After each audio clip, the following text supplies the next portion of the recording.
Hello everyone and welcome to the One Stop Co-op Shop. This is Colin and today we're going to do a playthrough of Sidekick Saga. Dun dun dun. So the theme of this game is that all of the heroes have left the city and the villains know that, and so they start wreaking havoc all over, and we're just the sidekicks to those heroes, and so now we have to step up and be the heroes because they're no longer here. I kind of like that. It's a fun theme. You'll play the game going through these comic book issues that came in the box. It's pretty cool. We're going to do issue 1, so I do want to mention there's a little bit of spoilery stuff with this playthrough because you're going to essentially see issue 1, but it is only the first mission. There's many more missions in the box. I do want to mention that Richard did send me this game, so I am not going to do any sort of review. This is simply just to show you how the game plays and see if it's something that you're interested in. In this video, we're going to do how you set up the game, and then we'll go ahead in the next video to jump into the playthrough. So without further ado, let's get going. Issue 1. The Iceman Cometh. Well, our first challenge is ahead of us. My sources have told me that John Frost, aka the Iceman, is back in town. Dun dun dun. While the heroes were here, he was unable to get a foothold in the town. Now he is building his own empire. He secretly set up his own criminal crime syndicate here in town. It's our job to take it out. John Frost has some ice-related powers that make him a bit dangerous, but his real power is organizing his minions. He has set up a very loyal hierarchy of minions where his lower-level minions protect the upper-level ones. The only way to take down John Frost is to destroy his organization from bottom up. John Frost is pretty powerful. The only way we can take down his organization is to find some of the weapons, technology, and gear our heroes have left behind. To make things worse, we have a time limit. My sources tell me that John Frost has something big up his sleeve. If we don't stop him by the end of the night, something big will happen. I don't want to know what. Let's take out John Frost. After reading the introduction for your issue, you'll go ahead and pick out which sidekick heroes you'd like to use. I'm going to use 3 in this playthrough. To set up your hero, you'll go ahead and grab your token that denotes your character. It is two-sided, which is kind of cool because just like your player card being two-sided, you have what's called your secret identity side and your hero side. Now, when you are playing 3-player, you start with 2 points of damage because you all have a little less health. So instead of having 12 health, you only have 10. All these symbols over here denote different your different stats. So this is your combat stat, your range, so how far you can attack. So right now 0 is your own location, that's it. This is your armor for combat. This right here talks about a hack attack, which I'll show you in the playthrough. This shows your defense for a hack attack, and then this shows how much movement you have. And you're going to see every hero has the exact same setup here. You're going to have changes from that based on your power cards. So Amethyst Arrow has Gang Expert and Long Shot. Here we have our 2 special abilities for Amethyst. So you can see there's a 1 up top. You'll want to make sure to grab the 1 side, not the 2 side. Okay, the 2 side you'll feel super powerful. We have Gang Expert. When you discard a police force to dispatch a gang, you need 1 less. You can do this only once per turn. Alternatively, if you are in a location with a gang and someone else dispatches a police force, they can also do that with 1 less. And then she has the long shot, which essentially means she gets +1 range. So normally her range is only 0, but with the long shot, she does have a range of 1. And range in this game is always determined orthogonally, and you'll see that in the playthrough. What they suggest you do is you just take your power cards and put them directly underneath your player card like so you can see their name, and they've got little symbols here to remind you what they mean, but you can always go and look if you need. Our next sidekick will be Delfy, so we can see have the same stats here. Delfy is two-sided. Something I forgot to mention on Amethyst is over here it tells you where your home location is. So her home location is the suburbs, and the nice ability about that is even when there are gangs out on the board, and let's say there's gangs in the suburb, normally you can't draw cards there.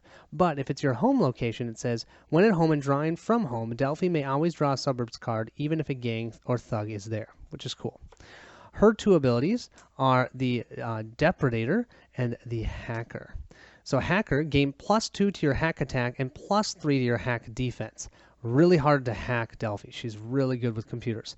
But she has -1 regular defense, so she can take more wounds more easily. She's also a Depredator, which means when a bad guy is in disarray, you can get +1 to your attack. how you make bad guys in disarray is using hack attacks. Instead of physically attacking them, you essentially attack them online and make them have to deal with that instead of having to deal with things in the real world. And so then when they're in disarray, then she can go and attack them and gets +1. Kind of cool. Last, we have Commissioner Jones. He is awesome. He'll start at the police station. He has the Commissioner ability. During the Gather Resource phase, you may draw a police force if any are available instead of the card at your current location. Cool. So he can always get police to help him.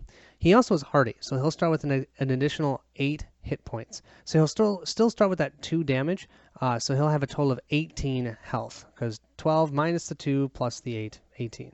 Next, you want to grab the Sidekick of Interest, SOI card here, and this is a really cool way of being able to determine which of the heroes or the sidekicks that the enemies are going to attack, the ones that they're most interested in versus the one that they're least interested in. So I have 1 token with each of the names of our sidekicks. I'm going to shuffle them up, and then we'll place them so Delfy is on the top. Ooh, interesting. And then we have Amethyst Arrow in the middle, and that would make Commissioner Jones at the bottom. Every time you defeat gangs or minions, you will then move up this track because they're more interested in you. And you can also do different things to push yourself down if you don't want to be as high, because certain enemies will actually try and attack the person that they're most interested in versus even someone that's close to them. It all depends upon keywords on their cards. Next, we have our Cityterror card. So we'll just place this pawn at the level 1. If ever this gets up to this skull, so 16, you lose the game. That's one of the ways you lose. And you can see if the Cityterror is between 1 and 5, there's no penalty. But if it's at 6 through 10, you're limited to passing 2 cards through supply lines. If it's 11 through 15, you have to decrease your movement by 1 unless you discard a card. Ah, brutal.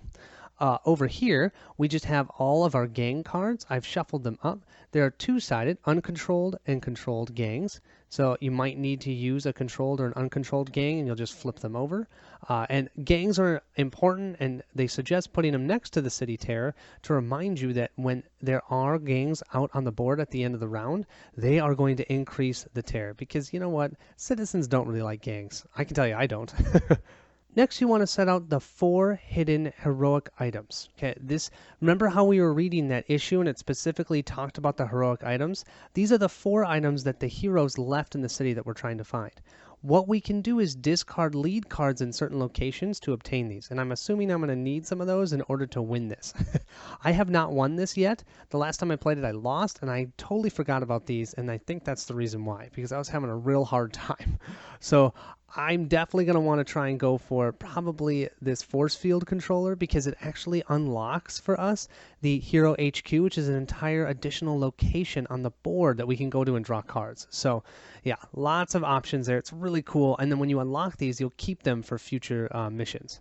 Now what we need to do is set up the city. So I've already set that up on the board. You can see the different locations. We've got warehouse, streets, downtown, uptown, Rincon Labs, suburbs, the caves, police station, and if ever we find the Hero HQ, we'll place it next to the police station. What's important is you leave space underneath those locations so that you can place our characters there. So we all start in our home location. So Delphi will start here in the suburbs. Commissioner Jones will start down here with the police station. You can hardly see that, but he's right down there. And then Amethyst Arrow will start off in the downtown area. And technically we should all be in hero form. There we go. I mentioned that the leads would help us find those heroic items. There's a lead deck that I've shuffled and we'll just set off to the side. What we do now for each character is they get to draw 3 cards from their home location and 1 lead card. So we'll have Commissioner Jones have 3 police cards and 1 lead. Delphi will have 3 suburbs and 1 lead.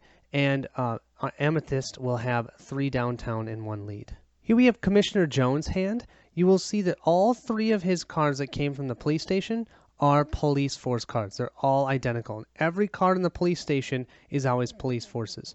You can use them to help you disarray gangs, or if you discard multiples of them, you can actually defeat gangs, or if nothing else, you can just discard them to get +1 attack, or even destroy them. If you destroy them, then they're removed from the game completely.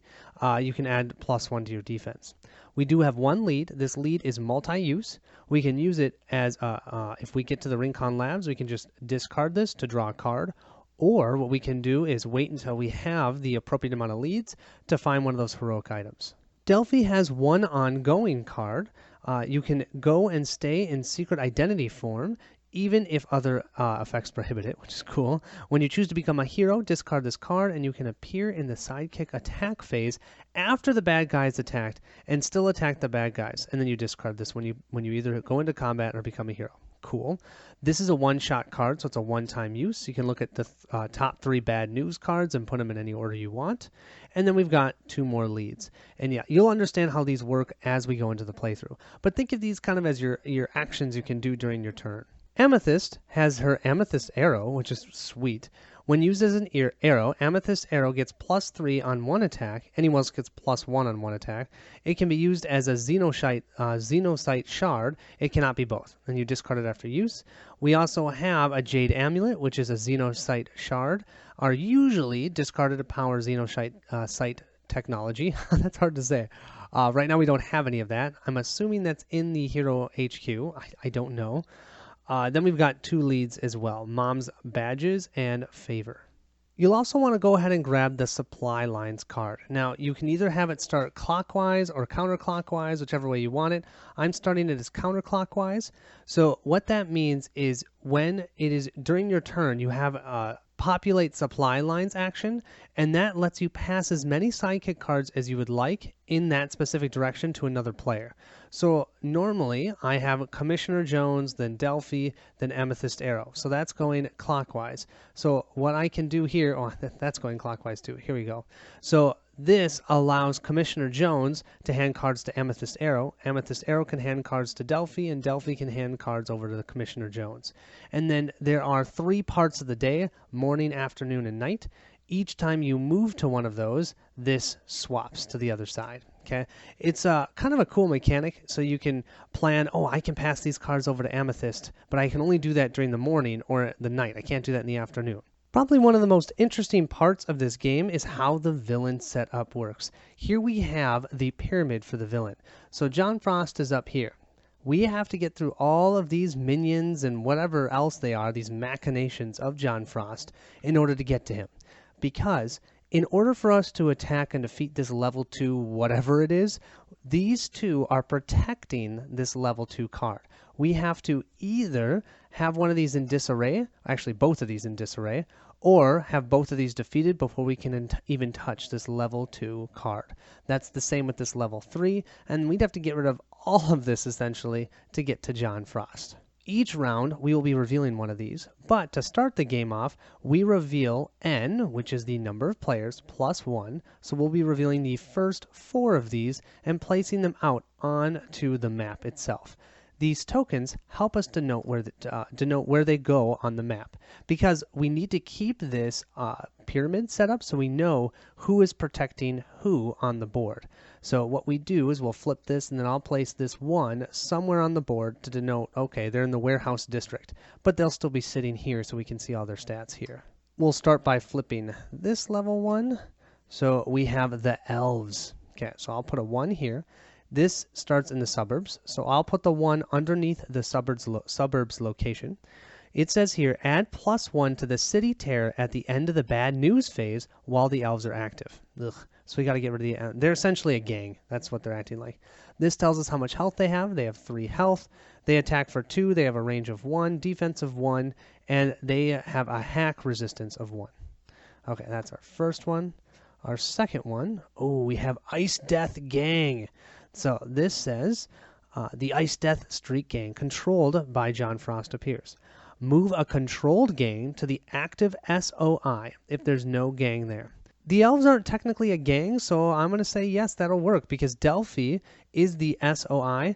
She is the Sidekick of Interest, SOI. So we'll have to be placing, unfortunately, she's going to have a gang, and it's going to be a controlled gang into the suburbs. Controlled gangs are pretty nasty. They've got 4 health, attack for 3, have 2 armor.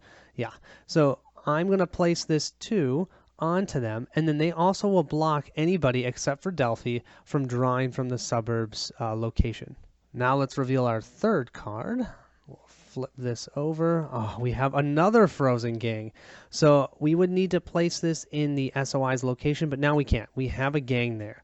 So now instead we'll place this one in the streets. So pop this here, grab another controlled gang, and I'm going to put that in the streets. Finally, for our level 4, we'll flip this card, and we have Lieutenant Ben, or LT Ben. If Lieutenant Jerry is active, Ben and Jerry get +1 to their range. I love that. This starts off in the streets, so we'll also place a 4 token into the streets. Now, he's a minion. He has only 1 health, 1 armor. His range is only 1 right now, but if Jerry shows up, which my guess is the next card, Ben and Jerry, then what will happen is his range will be 2. Our final part of setup is to set up the bad news deck. So what we're going to do is we grab all the bad news cards that have these world symbols on them. Some of them are going to be thugs, some are just going to be regular event cards, and we're going to shuffle those up. We're going to deal out 4 in 3 different stacks. That will give us the morning, afternoon, and nighttime. And then what we do is this villain has 2 cards for each of the morning, afternoon, and evening. So then we're going to add both of those cards into those stacks. So we'll have a total of 6 bad news cards in the morning, 6 bad news cards in the afternoon, and 6 in the evening. With these all being random, but the green ones here are for the morning. Then they have orange ones here for the afternoon, and red ones I have over there, but the red ones are for the evening or night. So what we do is we grab the end of night card, then we shuffle up our bad news cards. We have a total of 6 that are for that night phase, and I will put them this way. Then we'll place the end of the afternoon card, and we will shuffle up the afternoon cards. There are a total of 6 of those. And then we'll place the end of morning card and do the exact same thing, shuffling up those morning cards and placing them like so. Now, if you're playing a 2-player game or a solo game, and when you play a solo game with this, you control 2 characters, you will only draw 1 card around. If you're playing with 4 characters, you draw 2 cards around. If you're playing with 3 characters, well, then it gets interesting. First round, you draw 1 card. Next round, you draw 2. The round after that, you go back to 1 and 2 and 1 and 2 and 1 and 2 and 1 and 2 and 1 and 2. I think it just kind of helps make sure you get the same amount of actions. Well, there you have it. That's how you set up Sidekick Saga. Hopefully I didn't miss anything. There are a lot of moving parts in this game, part of what makes it fun. Thank you so much for watching. I hope you'll join me in the playthrough. I will catch you at the next stop.